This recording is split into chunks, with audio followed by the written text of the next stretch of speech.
जगतपुर गांव में दो बहनें रहती थी। बड़ी बहन सुलेखा बहुत अमीर थी, उसके पास बहुत धन दौलत थी। वहीं पास में ही एक झोपड़ी में उसकी छोटी बहन सुनैना अपने पति के साथ रहती थी। सुनैना बहुत गरीब थी। सुनैना के गरीब होने के कारण उसकी बड़ी बहन सुलेखा उसे बिल्कुल पसंद नहीं करती थी। अरे क्या हुआ भाग्यवान, ऐसे क्यों गाल फुलाए बैठी हो? क्या कहा आपने? अरे गुस्सा ना करूं तो और क्या करूं।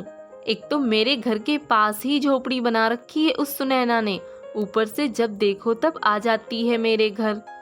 अरे तो क्या हुआ, बेचारी परेशान रहती है और है तो तुम्हारी ही छोटी बहन। इसीलिए मैं उससे नफरत करती हूँ।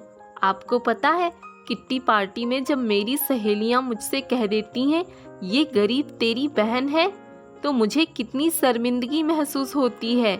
ऊपर से ये मेरे ही घर के पास झोपड़ी में रहती है। तभी सुनैना वहाँ आ जाती है। दीदी, मैंने आज खीर बनाई है, तो मैं आपके लिए भी ले आई। देख सुनैना, मैंने तुझसे कितनी बार कहा है, तू मुझे दीदी मत कहा कर, और ये खीर को तू ही खा। मुझे नहीं चाहिए ये गरीबों वाली खीर, समझी? सुनैना उदास होकर चली जाती है। ये तुम क्या करती हो सुलेखा? भला कोई अपनी ही बहन के साथ कोई ऐसा करता है क्या? ऊपर से तुम हमेशा उसकी गरीबी का मजाक उड़ाती हो। सुलेखा, ये मत भूलो, अगर सुनैना गरीब है तो उसकी जिम्मेदार भी तुम हो। भूल गई? तुम्हारे पिता ने आखिरी समय में तुम्हें जो धन दिया था और कहा था उसमें का आधा धन सुनैना को दे देना, पर तुमने उसे कुछ भी नहीं दिया। उस बेचारी को तो आज तक इस बात का पता भी नहीं है। आप चुप रहिए, मुझे मत सिखाइए क्या सही है क्या गलत। अगर मैं ऐसा ना करती तो आज तुम भी कहीं सुनैना के पति की तरह कहीं फल बेच रहे होते। मुझे अमीर बनना था, मैं गरीब की जिंदगी नहीं जी सकती थी, इसलिए मुझे जो सही लगा वो मैंने किया। तभी एक साधु आता है और वह बहुत भूखा होता है। सुनो बेटी, मैं बहुत भूखा हूँ, मुझे कुछ खाने को दे दो, तुम्हारी बड़ी कृपा होगी। तुम भूखे हो तो मैं क्या करूं? मैंने कोई ठेका ले रखा है सबकी मदद करने का? जिसे देखो मुंह उठाकर चला आता है मेरे घर में। चले जाओ यहाँ से, कहीं और देखो। साधु वहाँ से चला जाता है। इधर सुनैना अपने घर आती है। अब मन खुश हो गया तुम्हारा। सुनैना, तुम्हें कब समझ में आएगा, सुलेखा भले ही तुम्हारी बड़ी बहन हो, पर हमारी गरीबी के कारण वो तुम्हें पसंद नहीं करती। फिर क्यों जाती हो उसके घर अपनी गरीबी का मजाक बनवाने? पिताजी से किया हुआ वादा निभाने के लिए। वो भूल सकती है, पर मैं नहीं। ठीक है, जैसी तुम्हारी इच्छा। बहन तुम्हारी है, तुम जानो, मुझे क्या।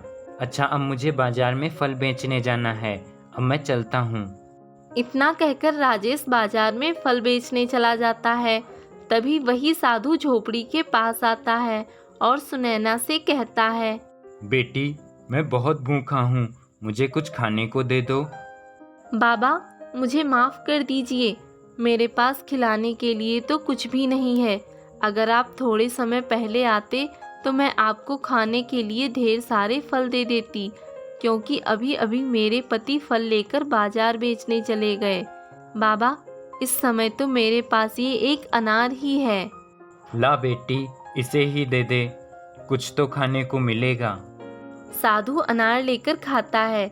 तभी जमीन पर एक अनार का बीज गिर जाता है। अगले दिन सुबह राजेश और सुनैना देखते हैं कि उनके आंगन में एक अनार का पेड़ है, जिस पर खूब सारे अनार लगे हैं। अरे ये क्या, ये रातों रात हमारे आंगन में अनार का इतना बड़ा पेड़ कहाँ से आ गया, और इस पर कितने सारे अनार लगे हैं, ये सब कैसे? कल आप जब फल बेचने गए थे उसके बाद एक साधु आए थे। वे बहुत भूखे थे, तो मैंने उन्हें एक अनार दिया था। अनार खाते हुए उनके पास से एक अनार का बीज यहाँ पर गिर गया था, पर रातों रात ये बीज से इतना बड़ा फलदार पेड़ कैसे बन गया? तभी पेड़ से आवाज आती है, बेटी, मैं वही साधु हूँ, मैं तुम्हारे मन की परीक्षा ले रहा था। तुम बहुत दयालु हो, इसलिए मैं तुमसे बहुत प्रसन्न हुआ। बेटी, ये एक जादुई अनार का पेड़ है।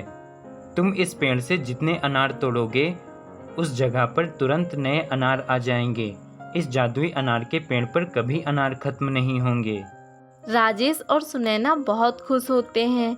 वे उस पेड़ से जितने अनार तोड़ते उस जगह पर तुरंत नए अनार आ जाते। राजेश खूब सारे अनार बाजार में बेचकर अच्छे पैसे कमाने लगा। धीरे धीरे वे धनवान हो गए। उधर सुलेखा को बिजनेस में बहुत बड़ा नुकसान हो गया।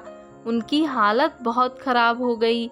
सुलेखा बहुत परेशान होती है। परेशान होकर सुलेखा अपनी बहन सुनैना के पास जाती है। सुनैना, मेरी बहन, मेरी मदद कर। दीदी, क्या हुआ? आप दोनों इतना परेशान क्यों दिख रहे हो? मेरे ही कर्मों की सजा मिली है मुझे। मेरी बहन, मैंने तेरे साथ बहुत गलत किया, सभी के साथ बहुत बुरा बर्ताव किया, इसलिए भगवान ने मुझे सजा दी है। मेरी बहन, मुझे माफ़ कर दे। सुनैना अपनी बहन को माफ़ कर देती है और उसकी मदद भी करती है।